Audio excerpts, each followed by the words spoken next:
একদিন বল্টুকে ধমক দিয়ে বললেন শিক্ষিকা, এই ক্লাসে ঘুমাচ্ছ কেন? বল্টু বলল, ম্যাডাম আপনার কণ্ঠস্বর এতই মধুর, শুনলেই আমার ঘুম আসে। শিক্ষিকা বললেন, তো বাকিরা কেউ ঘুমাচ্ছে না কেন? বল্টু বলল, কারণ ওরা আপনার কথা শুনছেই না। শিক্ষিকা বল্টুর উপর খুব ক্ষেপে গেলেন। হাতের স্কেলটা বল্টুর দিকে ইঙ্গিত করে বললেন, এই স্কেলের এক প্রান্তে একটা গর্দভ দাঁড়িয়ে আছে। বল্টু বলল, কোন প্রান্তে ম্যাডাম? এই প্রান্তে না ওই প্রান্তে? ম্যাডাম তো রেগে পুরাই আগুন। ম্যাডাম বললেন, বল্টু আচ্ছা, জলেতে বাস করে এমন 5টা প্রাণীর নাম বল। বল্টু বলল, ব্যাঙ। শিক্ষিকা বলল, আর বাকি 4টা? বল্টু আবারও বলল, ব্যাঙের মা বাবা, বোন আর প্রেমিকা। শিক্ষিকা বললেন, আচ্ছা তুই বড় হয়ে কি হবি বলতো? বল্টু খুব লাজুকভাবে বলল, আমি বড় হয়ে গোয়েন্দা হব। শিক্ষিকা চমকে উঠলেন আর বললেন, কি তুই গোয়েন্দা হবি? বল্টু বলল, আপনি জানেন আমি এখন থেকেই গোয়েন্দাগিরি করি। শিক্ষিকা বললেন, থাক, কার উপর গোয়েন্দাগিরি করিস শুনি? বল্টু বলল, কেন, মা বাবার উপর। শিক্ষিকা আবারও চমকে উঠে বললেন, মানে? বল্টু বলল, হ্যাঁ, মা বাবা ঘুমিয়ে পড়ে আর আমি জেগে থাকি। শিক্ষিকা বললেন, কেন? বল্টু বলল, একদিন ঘুমিয়েছিলাম, কেস খতম, অর্ধেক সম্পত্তির হাত ছাড়া। শিক্ষিকা বললেন, কেন, কিভাবে? বল্টু বলল, আমার একটা ভাই হয়ে গেল, এখন তো বাবার সম্পত্তির অর্ধেক ওর আর অর্ধেক আমার। যদি ওই দিন না ঘুমাতাম। যাই হোক, ভিডিওটা কেমন লাগলো অবশ্যই কমেন্ট করে জানাবেন। আর হ্যাঁ, আমার আইডির নাম বাইসা বনফায়ার আর ইউজার নেম ইওর জয়। তাই বলি ফেক আইডিগুলোকে সাপোর্ট না করে আমার অরিজিনাল আইডিটাকে সবাই সাপোর্ট করবেন। আর হ্যাঁ, অবশ্যই ফলোটা দিয়ে রাখবেন। আর আপনাদের জন্য একটা খুশির সংবাদ আছে। ভাইয়ের 3 মিলিয়ন লাইক হতে আর 50,000 লাইক লাগে। তাই আমি চাচ্ছি এই ভিডিওতে আপনারা 50,000 লাইক কমপ্লিট করে দিয়ে ভাইয়ের 3 মিলিয়ন লাইক কমপ্লিট করে দিবেন। 50,000 লাইক বেশি না, প্রত্যেকে তার 10 জন বন্ধুকে করে যদি শেয়ার করে দেন তাহলেই হয়ে যাবে। তাই দেরি করছো কেন? শেয়ার করো। ধন্যবাদ।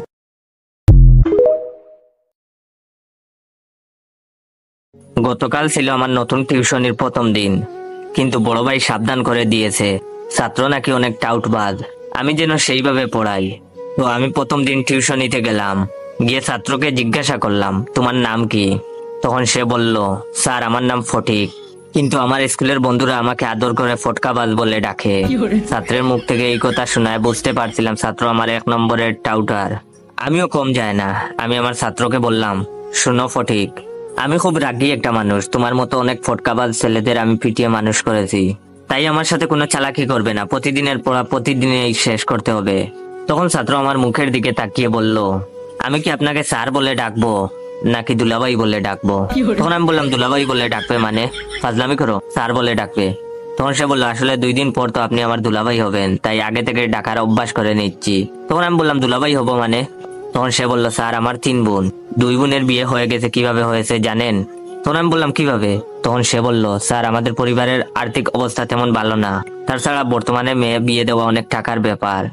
আমার আব্বু আম্মু খুব চালাক, তারা চালাকি করে ভার্সিটি পড়ুয়া ভালো একটা ছেলেকে আমাকে পড়ানোর জন্য নির্বাচিত করে। তারপর ওই স্যার যখন আমায় পড়াতে আসে তখন তাকে আমার আব্বু আম্মু খুব আদর যত্ন করে। পড়ানোর সময় আমার আপু খুব সুন্দর করে সেজে স্যারের সামনে গুড়গুড় করে। তো একদিন আমাকে শিখিয়ে দেওয়া হয় আমি যেন পড়ার সময় মিথ্যা কথা বলে ওয়াশরুমে চলে যাই, আর আমিও তাই করি।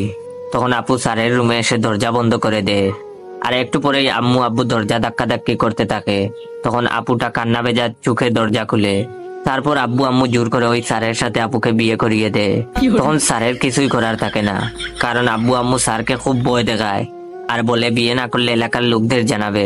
তখন স্যার নিরুপায় হয়ে কাঁদতে কাঁদতে আপুকে বিয়ে করে।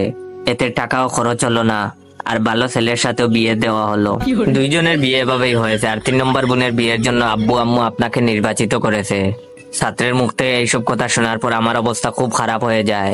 আমি উঠে দাঁড়ানোর শক্তি পর্যন্ত হারিয়ে ফেলি, হাত পা আমার থরথর করে কাঁপতে থাকে। তখন ছাত্র আমার কানের কাছে ফিসফিস করে বলল, স্যার একটু পর আপু আসবে চা দেবার নাম করে আপনাকে দেখতে। আমি তখন কথা বলার শক্তি পর্যন্ত হারিয়ে ফেলেছি। ঠিক তখনই দেখলাম কালো একটা মেয়ে মুখে সাদা পাউডার মেখেছে, টুটে লাল লিপস্টিক, লাল টিপ, একদম অদ্ভুত খারাপ দেখতে, হাতে চায়ের কাপ নিয়ে আমার কাছে আসছে। ছাত্র তখন আমার আবার ফিসফিস করে বলল, স্যার আমার আপু, তার সাথেই আপনাকে আব্বু আম্মু জোর করে বিয়ে দিবে। জানি না আমার তখন কি হয়েছিল, শরীরের সমস্ত শক্তি নিয়ে জুড়ে একটা চিৎকার দিয়ে জ্ঞান হারালাম। যখন জ্ঞান ফিরলো তখন দেখি ছাত্রের মা আমার মাথায় পানি ঢালছে আর ছাত্রের বাবা আমার হাত পা মালিশ করছে। আমি তখন সোজা ছাত্রের মায়ের পায়ে ধরে কাঁদতে কাঁদতে বললাম, আন্টি আমায় মাফ করে দিন, আমি বিয়ে করতে পারবো না। আমি খুব গরিব, আমাকে নিয়ে আমার বাবা মার অনেক স্বপ্ন, তাছাড়া আমার গার্লফ্রেন্ডও আছে। ও যদি জানে আমি বিয়ে করেছি তাহলে আমায় মেরে ফেলবে। বাই দ্য ওয়ে, এইটা মিথ্যা ডায়লগ ছিল। তখন তিনি বললেন, আরে বাবা তুমি আমার পা ছাড়ো, আর বিয়ে করবা না মানে কি?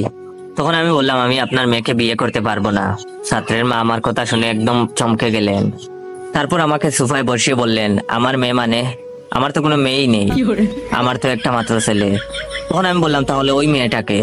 তখন তিনি বললেন, আমাদের বাসার কাজের মেয়ে। ওয়েট, গল্পটা শেষ করার আগে আমার এই ভিডিওটা আপনার 15 জন বন্ধুকে শেয়ার করে দিবেন।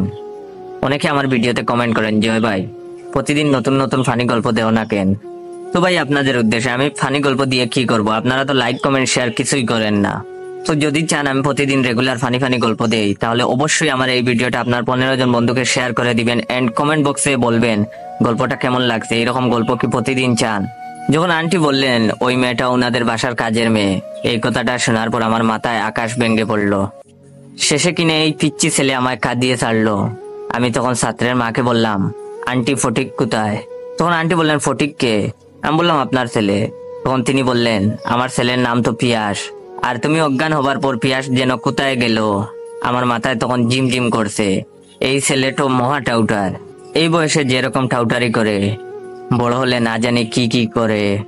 আন্টি তখন আমার মাথায় হাত রেখে বলল, বাবা তোমার মনে হয় আজ শরীরটা খারাপ, তুমি বরং আজ চলে যাও, কাল থেকে না হয়ে এসো। আমি রাস্তা দিয়ে হাঁটছি আর ভাবছি সারা জীবন আমি মানুষদের সাথে ফটকাবাজি করেছি, আর আজ কিনা আমার হাঁটুর বয়সী ছেলে আমায় কাঁদিয়ে ছাড়লো। বেঁচে থাকতে এই মুখটাও ওই ছেলেকে আর দেখাবো না।